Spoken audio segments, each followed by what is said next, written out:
can you explain and shed some light on proof of loss, statement of loss, and is it valuable for a policyholder to sign a sworn affidavit? This is my loss. This is what I believe my loss will cost to restore. Can you walk through that, and why isn't that used more widely? Is it just because it's so thorough and time-consuming? Well, it is. If the consumer's hired a competent, a really good public adjuster, the public adjuster will be having them sign a sworn statement and proof of loss, otherwise known as a proof. This is not something that a contractor... No, that's the unauthorized practice of law.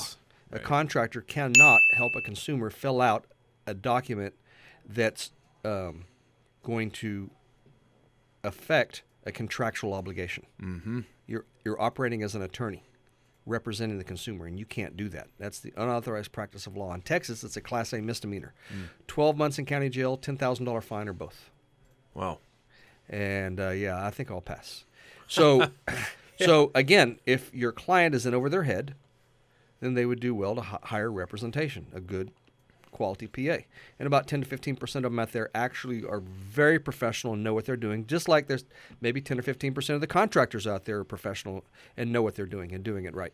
And if the consumer's in over their head, they would do well to hire representation. Yep. I think that's the fourth or fifth time I've said that today. It is, and it's very solid advice, and it's why you're here today. Let's go back to February quickly. The freezes. Yep. All kinds of pipe burst claims all over the Metroplex, and all kinds of policyholders left kind of in the wind, waiting on carriers who won't return phone calls, won't respond, aren't being fair, even some where public adjusters are involved.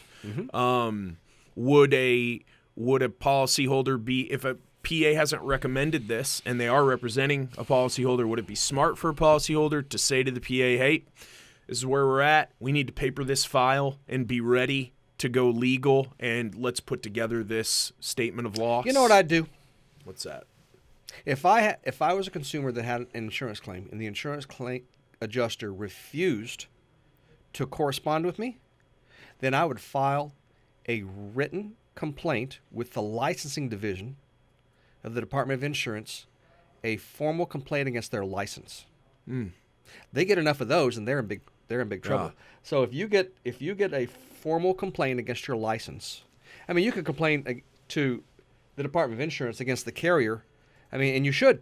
The consumer should, because if no one ever complains, what's the insurance commissioner to surmise? That everything's hunky-dory. Right. If no one ever complains. Right? Will anything come of it? Probably not, but if no one complains, the insurance commissioner thinks everything is good. Right. All right. So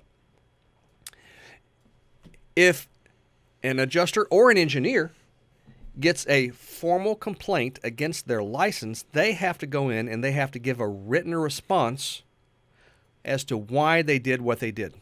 So if your complaint is the adjuster refuses to communicate with me in regard to my claim in a timely manner, I mean, you could sue them for failure to comply in a timely manner, unjust delay, right? But let me tell you what, when you start, if I was an adjuster and my license is at risk, it's vulnerable of being pulled because the carrier has me playing games and doing nonsense, then I have a decision to make. Am I going to continue to let this company that I'm working for put my license at risk by playing these games with the consumers? Because everyone knows it's wrong. A small child knows the difference between right and wrong. You know how I know? Because when they do the wrong thing, they hide it. Yeah. If a small child knows the difference between right and wrong, every adjuster and every contractor out there knows. They know that the lying, cheating, and thieving is wrong. They know. For sure. I'm thinking of a specific scenario in which the adjuster never even came out to the property. The mitigation company came in and did a half-assed job. The client said, get off my property. Mitigation never sent a report or an estimate. They sent over some photos, Insurance company said, "Oh, this fine. This was actually a pipe burst with some black water." How did the mitigation company get hired? The insurance company sent them over? The client brought a plumber out. The plumber said, "Hey, we can get someone over here within an hour." Mm-hmm. The client said, "Oh, yes, please. I got water and sewer water and black. It's about yes." Then it's on the consumer. They came in, they did it. Yeah. They hired somebody. So They didn't do their due diligence possibly to make sure that the mitigation company is competent and reasonably available. So if they're overwhelmed, then yeah. Policyholder fired that mitigation company, brought in another mitigation company. They generated a report, put together, this all has to happen. That's the burden on the consumer to document their loss. The class and the category, the difference between those are important. We won't get into that today because it's a little bit technical. But the carrier is still stonewalling the PA. That seems to be a great scenario for appraisal, does it not? The consumer's been pushed into a corner, and they have those 6 options that I spoke of earlier. Right. And those are the 6 options, and they have to choose one of them. If they don't, they've chosen number 1, do nothing. So they have 6 options, and they have to decide what they want to do. What are some of the horror stories you've heard with all of these freeze claims from February?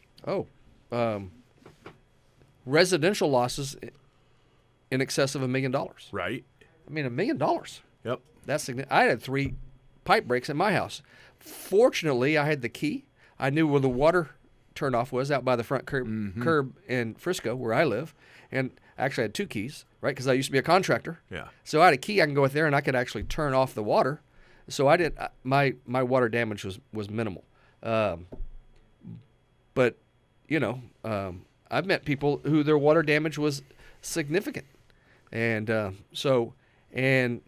lots of the insurance companies do the right thing, and they indemnify their insureds. A lot of them do, and a lot of them don't.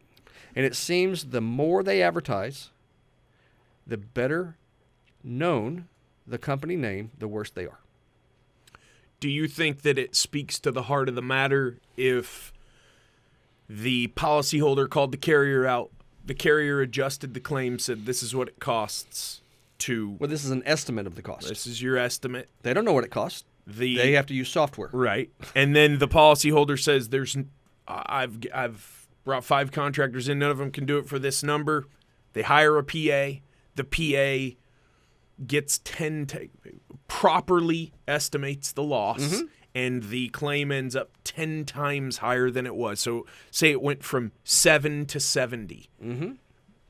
Don't you think there's something wrong with that? Well, sure. It's a violation of the Unfair Claims Settlement Practices The carrier's Act. trying to fly it by. It says in the law that an insurance company shall not make an offer to settle a claim that's substantially less than the amount that they ultimately settle for.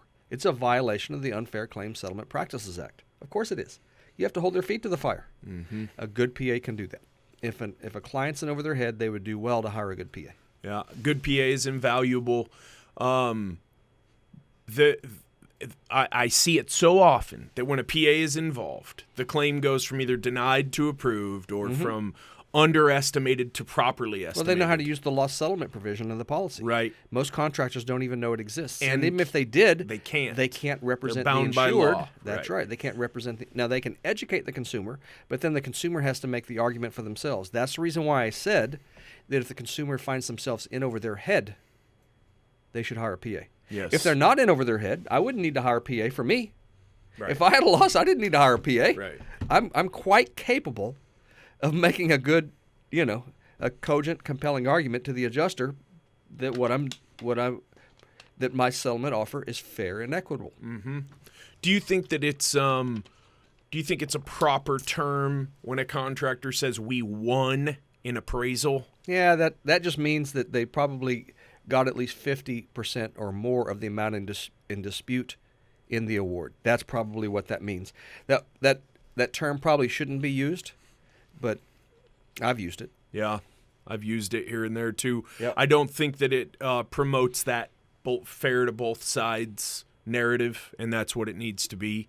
But we got We got a righteous outcome on this appraisal. I think that's the verbiage that probably ought to be utilized. There you go. There you go. So bad Awesome. on me too, because I've sent. Oh, we won. Right. I mean, I want to win. Yeah. I mean, I'm a very competitive person. I hate losing worse than I love winning. Yes. I agree with you there. I'm the same. So I like to win. So that's the reason why I've used that term in the past. But you're right. We shouldn't be using that phrase.